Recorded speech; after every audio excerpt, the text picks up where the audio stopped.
Hello, learners, and welcome to another lecture in this NPTEL course on Victorian literature. In the previous lecture, I spent some time discussing the kind of framing and background that a Victorian literary critic, Edmund Gosse, provided to the Victorian readers of an Indian writer, the female Bengali English and French language writer, Toru Dutt. This was the introductory memoir to the 1882 volume, The Legends and Ballads of Hindustan, by Toru Dutt, which was introduced by Edmund Gosse. And we were able to see how, in many of the utterances, in many of the words, as well as metaphors, as well as ideas used by Edmund Gosse to describe the virtues as well as the values of Toru Dutt's writing to a Victorian audience, the ideas of Orientalism, the stereotypical, unrealistic, as well as exaggerated, and ultimately ideological notions of the Orient, which Edward Said had described in his book Orientalism, are displayed in Edmund Gosse's words. So we saw an Orientalist framing of the value of this Indian writer. We also understood how in the work of Toru Dutt, we can see a different dimension of the colonialist discourse of the study of English from what we had seen in the essay, The Minute on Indian Education by Thomas Macaulay.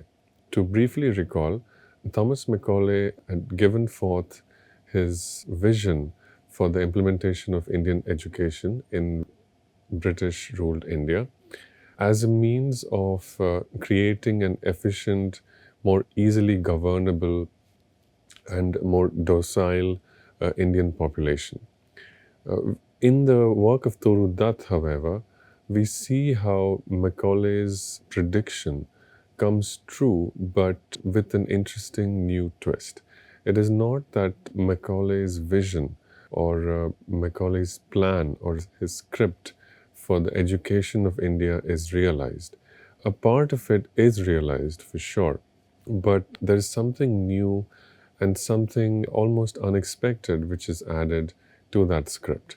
The part of Macaulay's script which is realized is that we have this Bengali family in which the daughters are reading English. They have a great deal of Europhilia, that is, they wish to embrace both the land as well as the culture and the language of Europe in general and England in particular. The daughters are very well educated in English literature, and one of the daughters, Toru Dutt, is a well-regarded writer, composes originally in a couple of European languages, not only English but French as well, is well regarded as an original writer in these languages, is received and reviewed with great respect by scholarly authorities in these linguistic and literary cultures, and ultimately finds a place in the literary history of England. This is far beyond what Macaulay had predicted for the uneducated, uncivilized, barbarian hordes of India, the people whose own literature and science was of a highly supernatural as well as fantastic nature, and who wanted English to civilize themselves. We see in Toru Dutt's work much more than just an expression of civilization. We see the workings of a complex and unique subjectivity. And that is exactly what we will explore in this lecture by focusing on a sonnet which is titled Baugmaree. Baugmaree is the name of the locality in Calcutta where the Dutt family had their home. This was a very powerful location for the poet. This was the place where she had spent much of her childhood, all in fact of her childhood. This was the place the family left behind when they moved to Europe, when they traveled in Europe for 4 years, seeking permanent residence. Not finding this residence, the family returned to Calcutta And Toru Dutt spent the last years of her life composing literature and spending time in the wild gardens of this house. So the sonnet is named after a place which was a place that gave a great deal of creative inspiration as well as emotional succor to the writer. So that's the sonnet that we will try and explore in this lecture. Before that, let us read a couple of quotes from Edmund Gossie's very sincere praise. And notice the language with which this Victorian critic is able to find praiseworthy things to say about this unknown, obscure Bengali female writer who has sent a work of her English verse to this Victorian critic. Gossie writes, in these last, we see Toru no longer attempting vainly, heroically to compete with European literature on its own ground, but turning to the legends of her own race and country for inspiration. No modern Oriental has given us so strange an insight into the conscience of the Asiatic as is presented in the stories of Prahlad and of Savitri. So quaint a piece of religious fancy as the ballad of Jogadhya Uma. So these Indic words, Prahlad, Savitri, Jogadhya Uma, they refer to texts and characters published in this volume titled The Legends and Ballads of Hindustan. But notice the terms in which Edmund Gossie finds something to praise in this writing. The first is that Toru is no longer trying to compete with European literature. Now, why should this automatically become a cause for praise? Why is it not valuable or reasonable thing to do? Why should an Indian writer not attempt to compete with European literature? And why is that attempt automatically identified as vain, right? So the word vain is used to describe an Indian writer's attempt to compose European literature. That's the first. And the assumption here is that the Indian writer is more organically or regionally or biologically suited to writing a different kind of literature. What is that? And that is exactly what Gossie in the next sentence, which is the legends of her own race and country for inspiration. Now, in this attempt, Toru Dutt has gained a great deal of accomplishment, and Gossie gives his own certificate of merit. He writes, no modern Oriental has given us so strange an insight into the conscience of the Asiatic. Right? So, no modern Oriental, meaning the people of the Orient have a sort of responsibility, or the best possible sources are like informants on a secret, unknown, undiscovered culture. Right? And among other Oriental people, this is the most persuasive, well-written, as well as most valuable account of the secret culture. So in all, Gossie finds things to value in Dutt's work insofar as they accurately and, in Gossie's terms, most organically represent what is true about the Orient. So the Oriental vision or the Oriental worldview is the foundation for anything that Gossie can say about the writing of Toru Dutt. This is a foundation that we will challenge and go beyond as we find a European as well as an English literary history and a genealogy for Toru Dutt's writing. Let us read one more quote from Gossie's introductory memoir before going on to Dutt. Gossie writes, the poetess seems in these verses to be chanting to herself those songs of her mother's race to which she always turned with tears of pleasure. They breathe a Vedic solemnity and simplicity of temper, and are singularly devoid of that littleness and frivolity which seem, if we may judge by a slight experience, to be the bane of modern India. Right? So what Gossie finds valuable and what we will not be focusing on at all in our lecture is a combination of the supernatural as well as the scientific. What is that combination?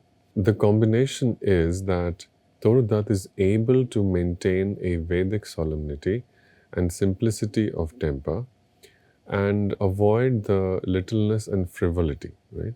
So the mythic, the religious, the unscientific elements of these legends and myths of India are presented in a form which is objective and rational. This combination of rationality as well as something which is not very rational or something that appears unrecognizable from a European definition of rationality is what Edmund Gosse finds valuable in the writing of Toru Dutt. Okay. Let us now explore a very different literary history and genealogy in which we can situate Toru Dutt and which will allow us a deeper and more interesting, sharper appreciation of Toru Dutt's accomplishment as an English writer. Because ultimately, this is also the highest praise that Edmund Gosse gives to Dutt, which is that Dutt has found a place in the literary history of England. Okay? Now, what is that literary history and how can we place Toru Dutt in it? To do that, we need to take some time and understand a little bit about the genre of a poetic form known as the sonnet. The sonnet is Italian for little song, and it is among the most musical of all poetic forms. Let us try and understand a little bit about how this form came to England, how it was practiced by many English writers, what changes they introduced to this form, and how that inherited and modified and creatively reworked this form. The earliest form of the sonnet is known as the Petrarchan sonnet, named after the Italian poet Petrarch, who perfected this form. And in this version, the Petrarchan version of the sonnet form, the poem has 14 lines, which are divided into two sections. There is an 8-line stanza known as the octave, which has a particular rhyme scheme, and a 6-line stanza known as the sestet, which has a different rhyme scheme. Now, the 8-line stanza or the octave usually rhymes ABBA, ABBA, and the 6-line stanza known as the sestet rhymes either CD, CD, CD or CDE, CDE. Let us try and understand this form by reading one exemplary instance of the sonnet form. The first example of a sonnet which is composed in this Petrarchan form is the sonnet 19, titled When I Consider How My Light Is Spent by John Milton. Milton writes, When I consider how my light is spent ere half my days in this dark world and wide, and that one talent which is death to hide, lodged with me useless, though my soul more bent, to serve therewith my Maker and present, my true account, lest he returning chide, doth God exact day labour, light denied? I fondly ask but patience to prevent, that murmur soon replies, God doth not need either man's work or his own gifts, who best bear his mild yoke, they serve him best. His state is kingly, thousands at his bidding speed, and post o'er land and ocean without rest. They also serve who only stand and wait. Now, we can see that the rhyme scheme in this sonnet is ABBA, ABBA, and CDE, CDE. To briefly recall the last words of every line, we have spent, wide, hide, and bent, that is ABBA. Then again, we return to A, that is present, and then shied, denied, and prevent. So again, ABBA. That takes care of the octave. Now moving to the sestet, we see need, best, that is C, and state, that is E. So we have 3 new sounds introduced here, and we'll see that these 3 sounds will be repeated alternatively. So need, best, and state are followed by speed, rest, and wait. So we have the complete Petrarchan rhyme scheme here in both the octave and the sestet. Let us now read an example of a Petrarchan sonnet in which the same pattern is followed, but there is a slight change in the rhyme scheme in the sestet. Instead of CDDE, we will get a CD, CD, CD. This is a sonnet titled How Do I Love Thee? Let Me Count the Ways by Elizabeth Barrett Browning. This is an important poem because we will be studying Elizabeth Barrett Browning's verse novel, Aurora Leigh, soon in this course. Browning writes, "How do I love thee? Let me count the ways.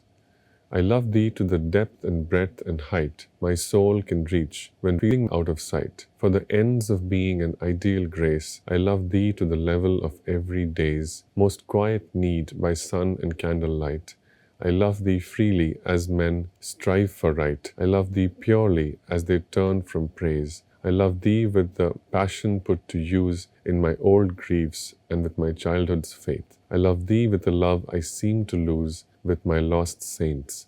I love thee with the breath, smiles, tears of all my life, and if God choose, I shall but love thee better after death." So just to very quickly go over the last sounds of every line, we have ways, height, sight, and grace. Very clear ABBA. And then we return to the same sounds in days, light, right, and praise. So ABBA, ABBA, the octave is complete. Then new sounds are introduced. But unlike in the previous sonnet where 3 new sounds were introduced and repeated, here 2 new sounds are introduced at the ending of each line. And these 2 sounds are repeated in 3 couplets. Use, faith, lose, breath, choose, and death.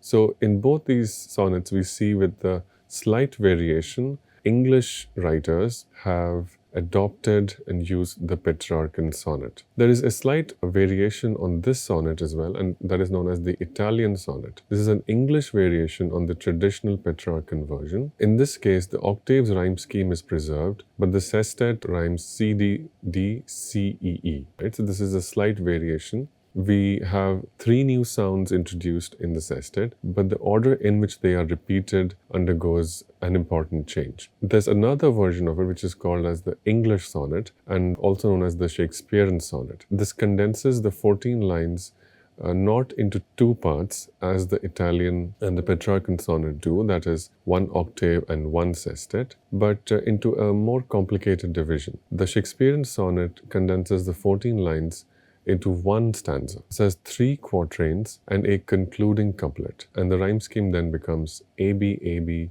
CD, CD, EF, EF, GG, right? So 3 quatrains, that is 12 lines, and 1 couplet at the end. Now, another important difference between the Italian and Petrarchan on one hand and English on the other is that the change in tone happens late. In the Italian and the Petrarchan sonnets, there is usually a volta at line 8. Volta refers to a change in idea, emotion, or an interruption in the flow of thought that happens in line 8, so roughly around the midpoint mark of the poem. Whereas in the Shakespearean version of the sonnet, that change or interruption happens at the very end, after the 3 quatrains are complete and the last couplet is introduced. Let us read some versions of this English or Shakespearean sonnet and try and understand how this form organizes sound and sense in a very unique pattern and combines language to produce a powerful emotional experience. This is a poem titled America by Claude McKay writes, "Although she feeds me bread of bitterness and sinks into my throat her tiger's tooth, stealing my breath life I will confess. I love the sculptured hell that tests my youth. Her vigor flows like tides into my blood, giving me strength erect against her hate. Her bigness sweeps my being like a flood. Yet, as a rebel fronts a king in state, I stand within her walls with not a shred of terror, malice, not a word of jeer. Darkly I gaze into the days ahead and see her might and granite wonders there, beneath the touch of time's unerring hand, like priceless treasures sinking in the sand." Going over quickly the sounds of the last word of every line, we have bitterness, tooth, that is sounds. Confess in youth, we see AB, AB. And then a different sound is introduced here. Blood and then hate. Two different sounds which will be repeated. Flood and state. So CD, CD. And then another sound is introduced. Shred and jeer. So EF and then repeated again. Ahead and there. Jeer and there are can be called an I rhyme, even though the sound is not 100% accurately repeated. Now that these three quatrains are done, we have the same sound introduced and repeated, that is sand and hand. So we see how the Shakespearean or the English sonnet also produces powerful emotional and intellectual experiences by taking this Petrarchan form of 14 lines and modifying the rhyme scheme slightly. Now we come to the sonnet Baugmaree, which I had indicated we would discuss in the beginning of this lecture. This is a sonnet titled Baugmaree, and it is a part of the volume that was published posthumously and which Edmund Gosse had introduced with that introductory memoir. This is a sonnet titled Baugmaree, and I'm going to read it now to try and figure out what exactly the rhyme scheme is and where exactly in that very complex European, Italian, and English history of literary forms we can situate this text. Toru Dutt writes, "A sea of foliage girds our garden round, but not a sea of dull unvaried green. Sharp contrasts of all colors here are seen. The light green graceful tamarinds abound, amid the mango clumps of green profound, and palms arise like pillars grey between, and o'er the quiet pools the seamills lean, red, red, and startling like a trumpet's sound. But nothing can be lovelier than the ranges of bamboos to the eastward, where the moon looks through their gaps, and the white lotus changes into a cup of silver. One might swoon drunken with beauty then, or gaze and gaze on a primeval Eden in a maze." Let us look at the sounds of the last word of every line, and we'll try and figure out the rhyme scheme and then situate it. So the first line ends round, followed by green, and then followed by seen and abound. So this is very clearly A, B, B, A. And then profound, again, the same sound is repeated, followed by between, again, the same sound is repeated, then lean and sound. So it's A, B, B, A, A, B, B, A. The first 8 lines seem to follow the Petrarchan octave form. Let us see what next 6 lines do. We have ranges and moon, followed by changes and soon, and then gaze, and then maze. So you have CD, CD, E, E, right? So we see that there is a slight modification of the Petrarchan form as well. It is not exactly or not entirely Petrarchan, but not entirely Shakespearean either. It is Shakespearean in having a couplet at the end, but it is mostly Petrarchan in having the octave and sestet. Let us now see where the volta or the change or interruption occurs. In the Shakespearean sonnet, as I have mentioned, the interruption occurs just before the last couplet or at line 12. Here, if we read this poem carefully, we'll find a slight interruption at line 8. This is the line that goes red, red, and startling like a trumpet sound. So, taken in the narrative of the poet's description of her garden, this line constitutes a sort of interruption because of the hyphen, but also because there's a use of the word startling. To be startled is to be interrupted, to stop what one is doing, however briefly, and to take a break before one can resume one's task. Further, there is the use of the phrase a trumpet sound. A trumpet sound is loud and it pierces the air. It is something that can interrupt one. It is not a very smooth and soothing sound. It is very different from the kinds of sounds one expects in a garden. It is not like bird song. It is not like the usual natural or quiet sounds of a garden. It is loud and it constitutes an interruption. So because this is mentioned in the 8th line, we can safely assume that the volt phase or the volt occurs in the 8th line, that is in the octave, which confirms for us that this is a Petrarchan sonnet. Now, what was the place of the Petrarchan sonnet in Victorian England, and how exactly can the choice of this form enable us to situate that in the literary history of England? In Victorian England, there was a lot of debate and discussion about what was the correct, most legitimate, or the most accurate way of using the sonnet form. And in these debates, the consensus that was reached from the 1790s onwards was that the Italian or the Petrarchan form was the most legitimate. Further, the manner in which this consensus was reached and the language with which this idea was articulated deployed the language of national purity.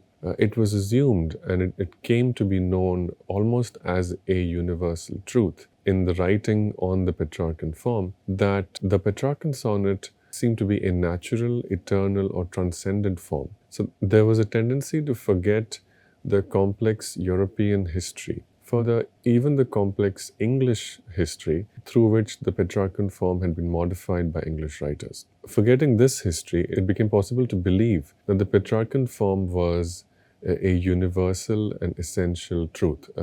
It seemed to many writers, and it seemed easy to believe for many writers, that the Petrarchan form was an eternal form, and it was the only form in which sonnets could and should be written. So, in choosing to write her sonnet in the Petrarchan form, Toru Dutt is making a very particular, a very telling, and a very important choice. Toru Dutt is choosing to situate herself in a tradition of conformity. She is signaling to her readers that she is aware of the contemporary debates and what is the contemporary consensus on the right ways of using a particular literary form.